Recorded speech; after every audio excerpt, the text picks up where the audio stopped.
Welcome back, students. We will again begin with your economic classes.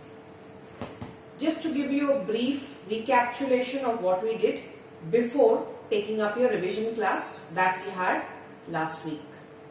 Last week we were revising the chapters that we have learned so far because you were getting ready for your online exams. Prior to it, we had started with the chapter Human Capital Formation. We discussed what is human capital. It refers to the people of an economy who serve an asset for any economy. Now the question is, how can people be turned into an asset?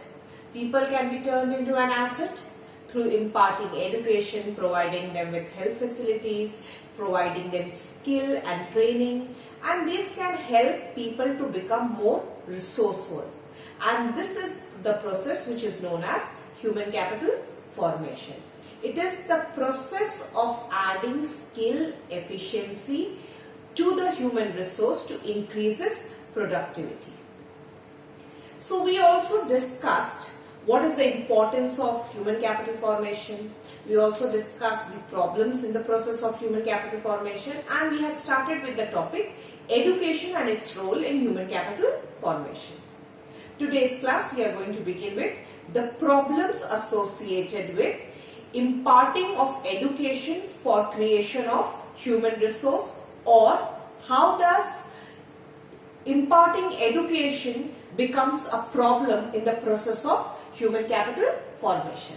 So we are going to deal with problems related to development of education in India. Number one, large number of illiterates. The population is growing at a rapid rate. At the same time, we need to arrange for adequate educational facilities to provide the increasing population with educational skills. So we need to have schools, colleges, universities, vocational courses, vocational training institutes, technical institutes to provide them the required education to the people at the right age and the right stage. But we cannot afford to set up a massive educational structure to train and educate our people or workforce, as such that the number of illiterates are growing. And this is a problem in the process of human capital formation. Next, inadequate vocationalization. Most of the courses that we have are traditional courses, are formal courses. They do not provide any specialized knowledge or professional skills. As a result, the knowledge that the people get through these books, they are more textual and lack practical application. And this is another problem in the process of human capital formation. Gender bias.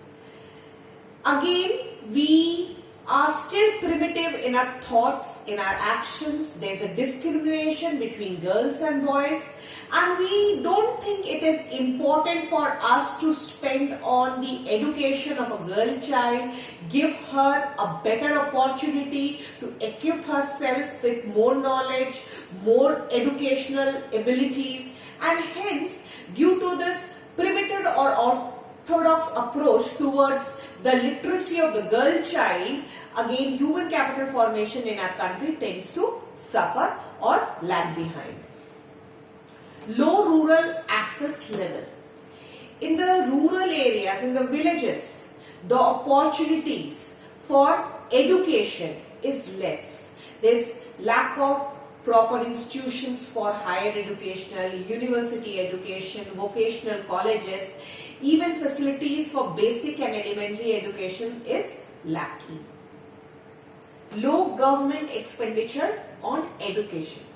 Currently, the government is hardly spending 4% of its national income on creation of educational infrastructure throughout the country.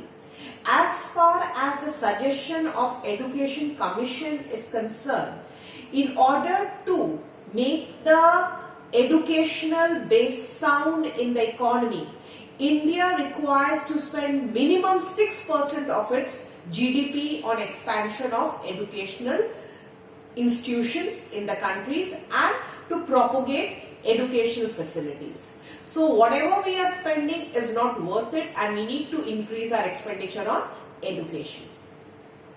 Now it comes to human capital formation in India in terms of education.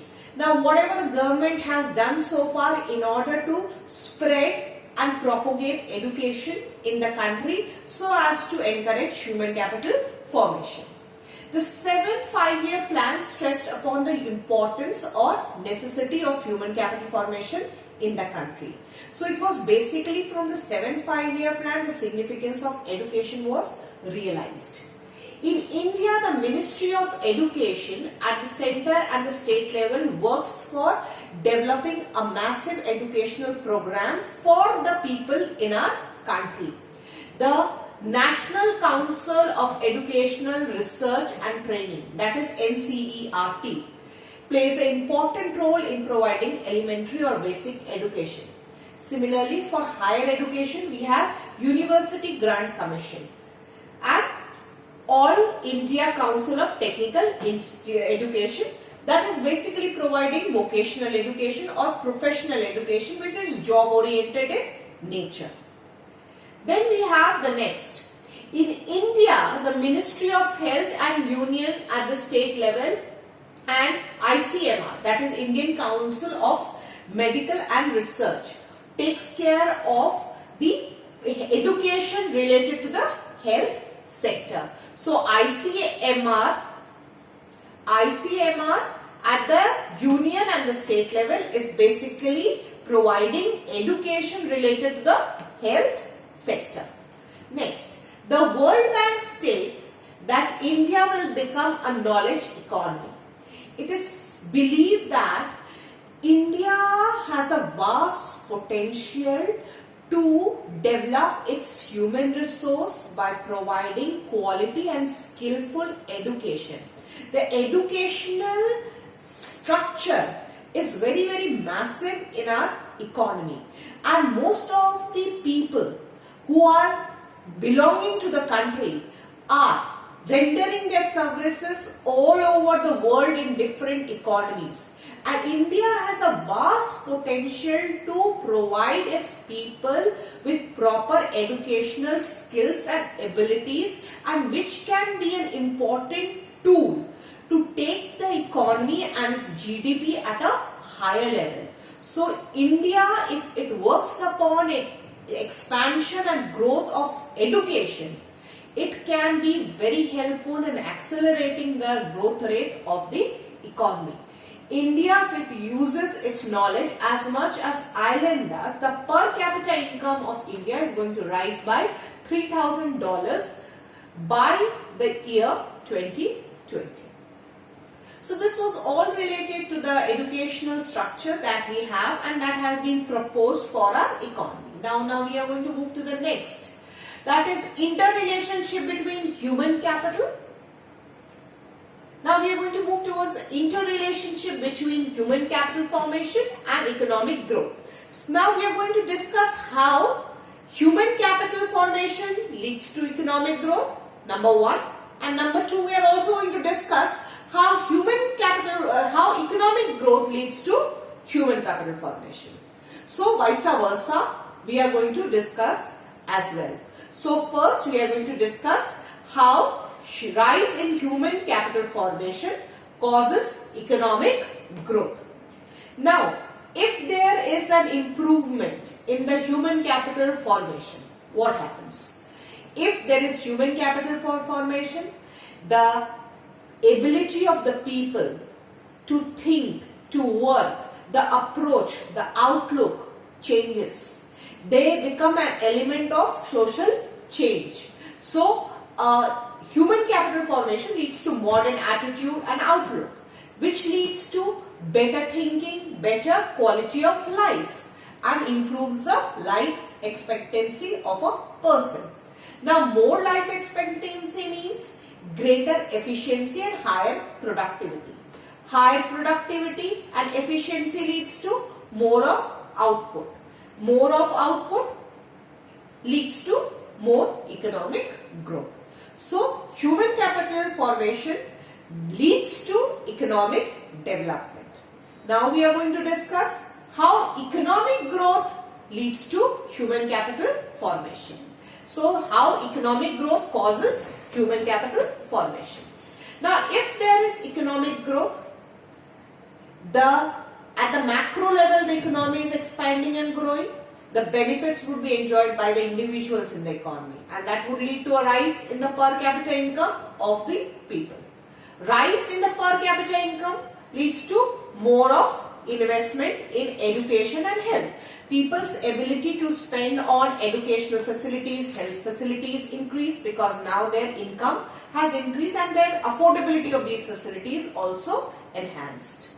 And now when they can spend more on education and health, automatically it would lead to human capital formation. So economic growth in turn also leads to human capital formation. So today's class you learned about the problems that are faced in propagating education in the country, the hurdles, the problems, and then we also discussed what were the important steps taken by our economy at different levels in order to expand the educational sector in India. And now you are expected to deal with these topics in detail and make your notes in a point-wise format in a systematic manner. Make sure that you discuss your answers in an organized way, point-wise format, and with the purpose of answering 3 marks, 4 marks, 6 marks questions that are asked in your CBSE exams. Till then, please do take care of yourself, stay at home and work out your assignments systematically. Thank you.